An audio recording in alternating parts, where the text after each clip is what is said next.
కాబట్టి తెలంగాణ ప్రాంతంలో ఉన్నటువంటి యావత్ జాతులన్నితో పాటు మరి ముఖ్యంగా నా గిరిజన సమాజం అంతా కూడా ఆలోచన చేయాల్సినటువంటి అంశాలు.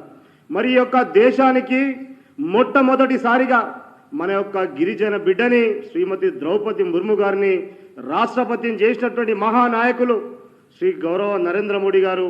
కాబట్టి ఖచ్చితంగా కూడా ప్రతి ఒక్కరు కూడా గిరిజన బిడ్డల యొక్క బంగారు భవిష్యత్తు కోసం అని చెప్పి ఈఎంఆర్ఎస్ ఏకలవ్య మోడల్ రెసిడెన్షియల్ పాఠశాలల్ని దేశవ్యాప్తంగా 726 పాఠశాలలు స్థాపిస్తే ఆ పాఠశాలలలో దాదాపు 23 పాఠశాలలు మన తెలంగాణ ప్రాంతంలో ఉన్నటువంటి గిరిజనుల బిడ్డల కోసం అని చెప్పి ఈ విషయాన్ని మీ అందరితో కూడా మనవి చేస్తూ ఉన్నాను.